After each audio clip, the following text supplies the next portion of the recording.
नमस्कार, रात के 10 बज रहे हैं। अब देखिए 24 घंटे 24 रिपोर्टर। सबसे पहले शो की 4 बड़ी खबरें। मृत्युंजय सिंह बताएंगे सेंसेक्स में 1600 अंकों से ज्यादा की गिरावट। एक दिन में निवेशकों का 7 लाख करोड़ का नुकसान। वित्त मंत्री बोले घबराने की जरूरत नहीं। ब्रजेश राजपूत आपको बताएंगे अच्छे दिन के वादे पर मोदी सरकार के मंत्री ने मारी पलटी। नरेंद्र तोमर ने कहा अच्छे दिन का वादा नहीं किया था। किशोर अजवाणी के साथ देखिए बिहार में सीट बंटवारे को लेकर सामने आया एनडीए का झगड़ा। एलजेपी ने अल्टीमेटम देते हुए 75 और आरएलएसपी ने 67 सीटें मांगी। बाद में कहा सब मिलकर चल रहे हैं साथ।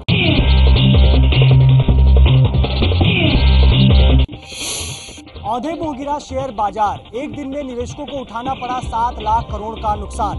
पिछले 7 साल में सेंसेक्स में सबसे बड़ी गिरावट। बीएसई का सेंसेक्स आज करीब 1625 अंक गिरकर 25,742 पर बंद हुआ।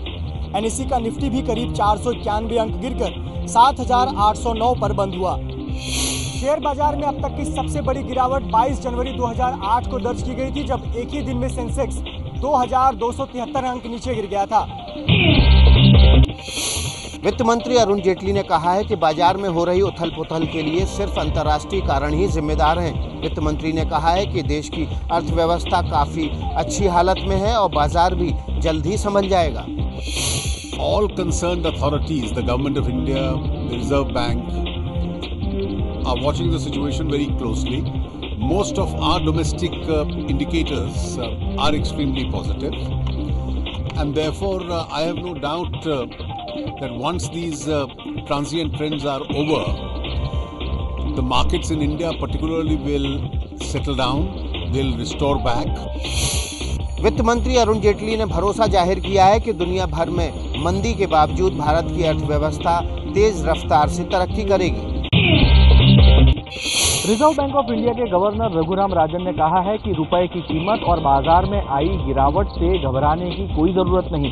भारत के पास अच्छा खासा विदेशी मुद्रा भंडार है और जरूरत पड़ने पर उसका इस्तेमाल किया जाएगा। Many of you are watching markets this morning worried about the continued volatility from last week. While I don't want to opine on the future direction of markets, I will say that relative to other countries, India is in a good position. RBI के governor ने ये भी कहा कि अंतर्राष्ट्रीय बाजार में कच्चे तेल की कीमत में अगले 1-2 साल तक कोई भारी इजाफा देखे जाने की ज्यादा उम्मीद नहीं है और उसकी कीमत निचले स्तर पर ही बने रहने की उम्मीद है।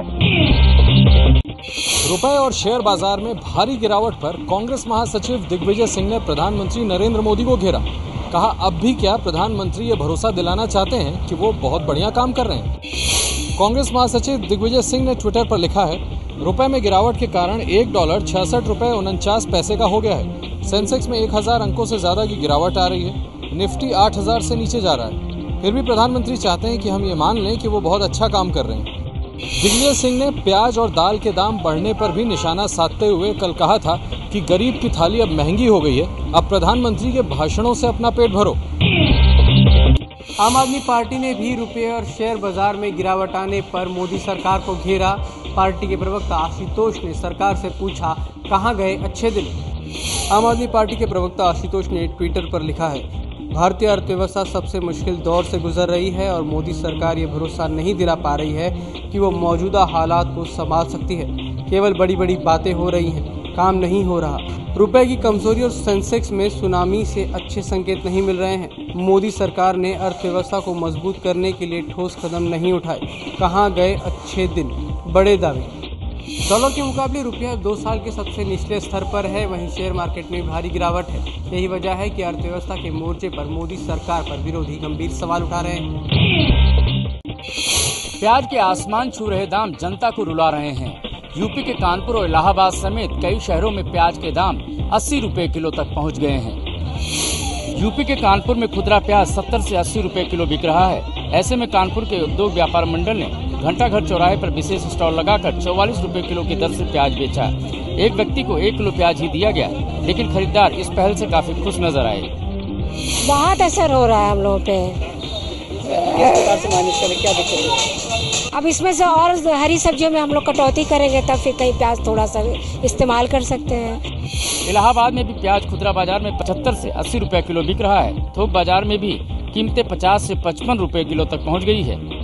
कारोबारियों का कहना है कि प्याज के दाम अगले 1 महीने में और बढ़ेंगे।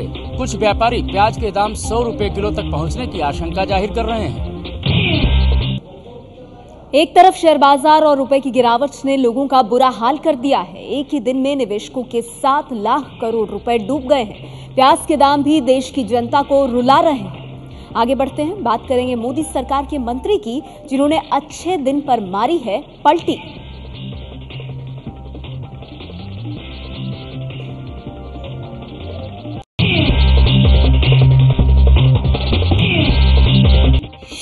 अच्छे दिन के जिस चुनावी नारे के साथ बीजेपी सत्ता में आई, मोदी सरकार के मंत्री अब उससे ही पलटी मार रहे हैं। केंद्रीय मंत्री नरेंद्र तोमर तो यहाँ तक कह गए कि अच्छे दिन का नारा बीजेपी का है ही नहीं। देखिए, भारतीय जनता पार्टी ने कभी ये नहीं कहा था कि अच्छे दिन आएंगे। ये सोशल मीडिया पर चला था कि अच्छे दिन आएंगे और राहुल नानी के घर जाएंगे। उसको लोगों ने लेके भारतीय जनता पार्टी के मुंह में डाल दिया, लेकिन जनता ने जो डाला है हम उसे स्वीकार करते हैं विनम्रता के साथ। याद दिला दें, 2014 में लोकसभा चुनाव जीतने के बाद नरेंद्र मोदी सबसे पहले बड़ौदा पहुंचे थे। वहां की सभा में मौजूद लोगों से उन्होंने खुद अच्छे दिन के नारे कई बार लगवाए थे। अच्छे दिन, अच्छे दिन, वाह, हम मोदी जी को लाने वाले हैं, अच्छे दिन आने वाले हैं। काले धन पर पीएम मोदी के चुनावी वादे को पार्टी अध्यक्ष अमित शाह पहले ही चुनावी जुमला करार दे चुके हैं। हालांकि विवाद बढ़ता देख नरेंद्र तोमर ने कहा है कि उनके इस बयान को संदर्भों से काट के देखा जा रहा है।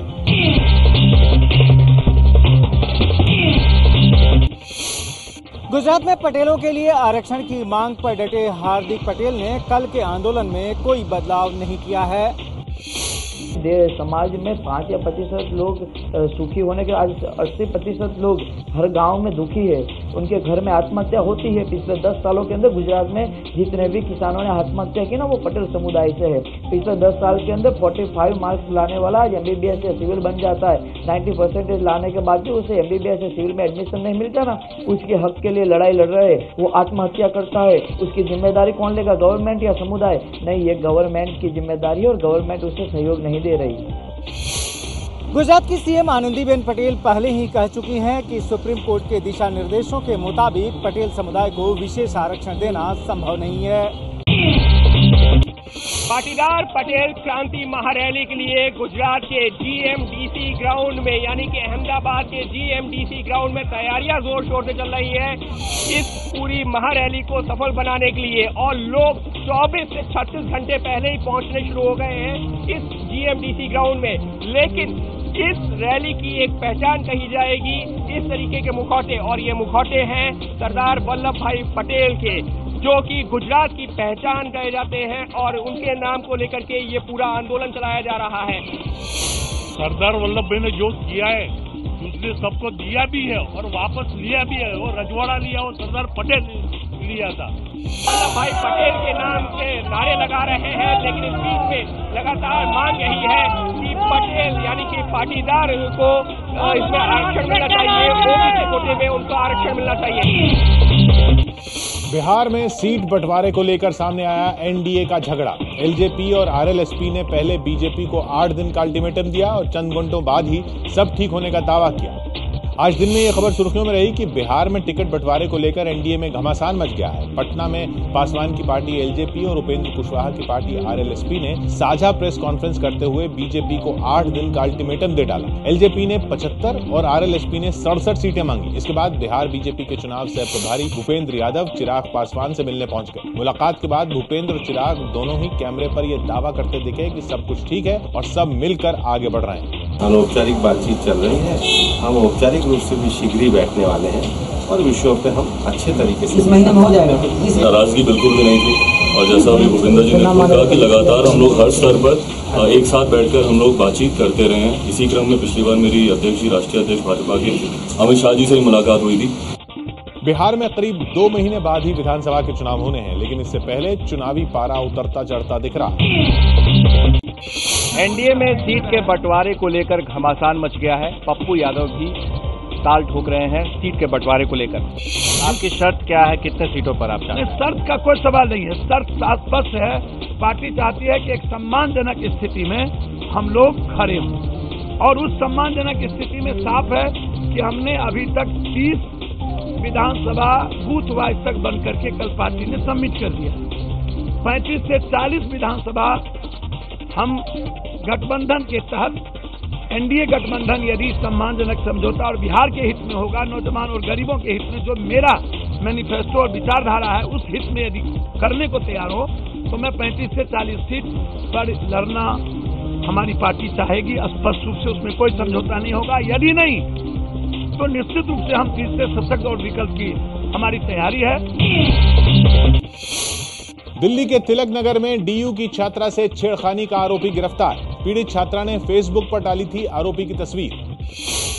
मुंह पर सफेद कपड़े में दिख रहे इसी युवक सरबजीत सिंह को दिल्ली पुलिस ने डीयू की छात्रा जसलीन कौर से छेड़खानी के आरोप में गिरफ्तार किया।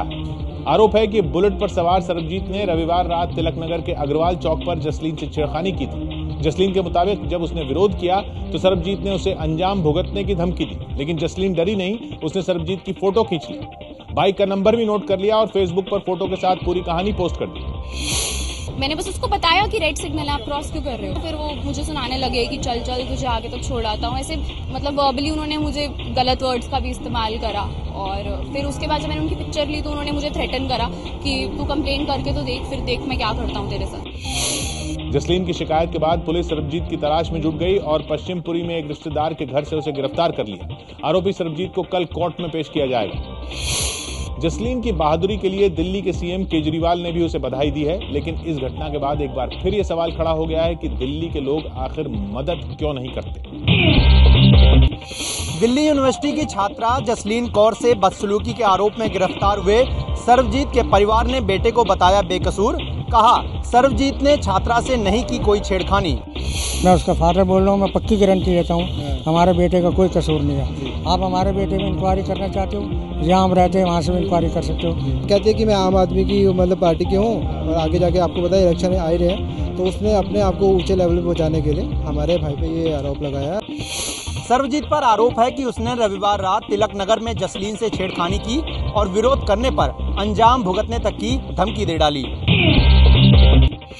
दिल्ली के इंद्रपुरी इलाके में एक लड़की के साथ छेड़खानी के बाद कार से कुचलने का मामला सामने आया है। लड़की का पैर काटना पड़ा है।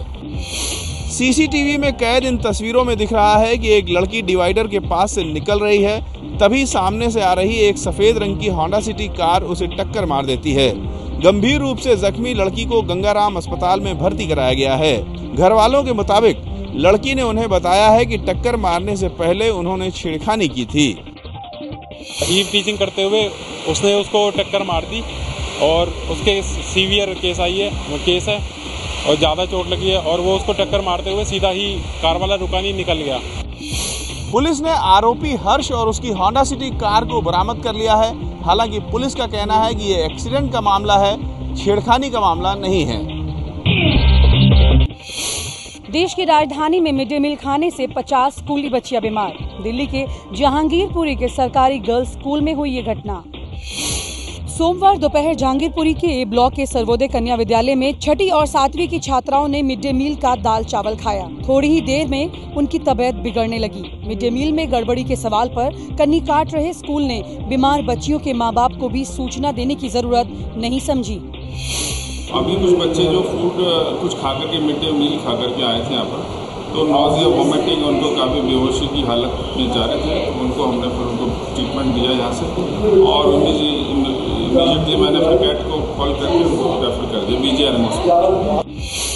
हद तो ये थी कि जब इन बच्चियों को इलाज के लिए जगजीवन अस्पताल ले जाया गया तो इन बच्चियों के इलाज की बजाय उन्हें कतार में लगवा कर उनसे फॉर्म भरवाया गया। मध्य प्रदेश में व्यापम के दफ्तर में जो फर्नीचर था, जहां पर जो व्यापम के जो अधिकारी थे जो जिनको आरोपी बनाया गया है, उनके उस फर्नीचर से निकली है लाखों की नकदी। आप देख सकते हैं कि ये व्यापम का जो दफ्तर है, दफ्तर के अंदर पुलिस आई हुई है और जो बताया ये जा रहा है कि जो एग्जाम इंचार्ज CK मिश्रा और नितिन महिंद्रा थे, उनकी टेबल लंबे समय से जो अनयूज्ड पड़ी हुई थी, जिसका उपयोग नहीं हो रहा था, उसको हटा के पहले कबाड़ में रख दिया गया था और उस कबाड़ को जब वहां से जब उसमें से एक सेल्फ निकालने की कोशिश की गई तो उसमें से एक मोटी नकदी जो प्लास्टिक में लिपटी हुई थी वो गिरी बाहर और उसके बाद से उसके साथ 2 चेक भी गिरे और जब फिर पुलिस को बुलाया गया और पुलिस अब यहाँ के अंदर उस जो नकदी है उसको गिन रही है। बताया ये जा रहा है कि तकरीबन 10 लाख रुपए हैं। एक बार फिर ये बात साबित हुई है कि किस तरीके से पैसे लेके भर्ती कराने का खेल मध्य प्रदेश में इस व्यापम यानी कि व्यावसायिक परीक्षा मंडल में किया जाता था। उसका बड़े सबूत के रूप में ये नकदी निकली है। पंजाब बीजेपी अध्यक्ष कमल शर्मा का पूर्व PA Jimmy Sandhu drugs case में गिरफ्तार। कमल शर्मा ने कहा, मेरा संधू के केस से कोई लेना देना नहीं। यह है पंजाब के बीजेपी अध्यक्ष कमल शर्मा का पूर्व PA जसपाल सिंह उर्फ जिमी संधू। संधू को पंजाब पुलिस ने एक ड्रग्स केस के सिलसिले में गिरफ्तार किया है। संधू पंजाब के फिरोजपुर जिले के बीजेपी युवा मोर्चा का अध्यक्ष भी रहा है। संधू ने शनिवार की रात फिरोजपुर सिटी पुलिस स्टेशन में सरेंडर किया, जिसके बाद उसे गिरफ्तार कर लिया गया। संधू पर 2 लोगों पर चल रहे पुलिस केस को रफा दफा करने के लिए लाखों रुपए की घूस लेने का आरोप है। इनमें से एक शख्स पर ड्रग्स का और दूसरे पर फर्जी आर्म्स एक्ट बनाने का केस दर्ज है। पुलिस ने संधू के घर से घूस के लिए गए 3 लाख रुपए बरामद किए हैं। पंजाब बीजेपी के अध्यक्ष कमल शर्मा ने कहा है कि संधू के कारनामों की उन्हें कोई जानकारी नहीं थी, लेकिन माना जा रहा है कि संधू के गिरफ्तार होने के कारण शर्मा पर पद से इस्तीफा देने का दबाव बढ़ सकता है। समाजवादी पार्टी के बड़े नेता और यूपी के कैबिनेट मंत्री आजम खान का RSS पर हमला। रामपुर में कहा, मुसलमानों में फूट डाल रहा है RSS। क्योंकि बहुत बड़ी कोशिश चली है इस वक्त RSS की तरफ से आपके अंदर फिक़ही इख्तिलाफ पैदा करना। अगर इस नाम पर आप लड़ बैठे तो फिर किसी को कुछ करने की जरूरत नहीं है, पूरी जिंदगी के लिए आपके ही जिस्म काफी है।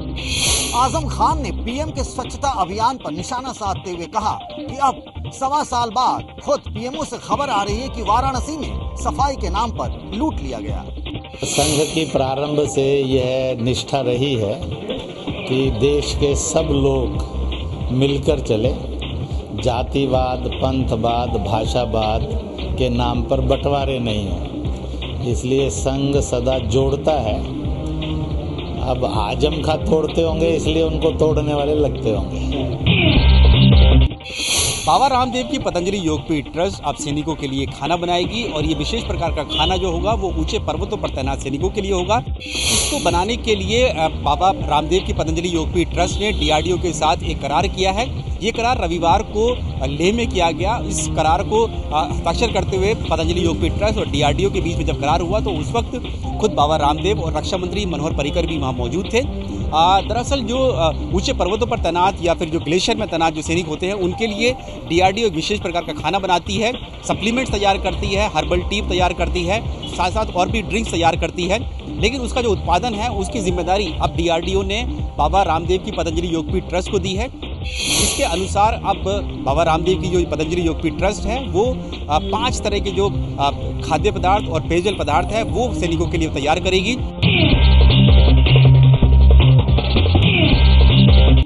आंध्र प्रदेश के अनंतपुर में देर रात हुए ट्रेन हादसे में कर्नाटक के एक विधायक वेंकटेश नायक की मौत हो गई। वेंकटेश के साथ 6 और लोगों की इस हादसे में जान चली गई। ये हादसे का शिकार हुई उसी बैंगलोर नांदेड़ एक्सप्रेस की कोच है जो बुरी तरह से क्षतिग्रस्त हुए हैं। हादसा रात 2:30 बजे के करीब हुआ जब ग्रेनाइट से लदा एक ट्रक फाटक तोड़कर एक्सप्रेस ट्रेन से टकरा गया। टक्कर से 4 कोच पटरी से उतर गए और एक कोच बुरी तरह से क्षतिग्रस्त हो गया। इसी कोच में सवार कर्नाटक के देवदुर्ग से विधायक वेंकटेश नायक की भी मौत हो गई। रेलवे के मुताबिक हादसा लॉरी ड्राइवर की गलती से हुआ था। बेंगलुरु सिटी नांदेड़ एक्सप्रेस की दुर्घटना हुई है। ये दुर्घटना आंध्र प्रदेश के अनंतपुर डिस्ट्रिक्ट में हुई है। जो प्राथमिक सूचना हमको मिली है उसके अनुसार 5 लोगों के जाने का की मृत्यु हो जाने का कंफर्मेशन मिला है। इस हादसे पर रेल मंत्री सुरेश प्रभु ने दुख जताया है, लेकिन सवाल ये उठता है कि आखिर रेलवे अपने यात्रियों को सुरक्षित यात्रा कब कराएगा।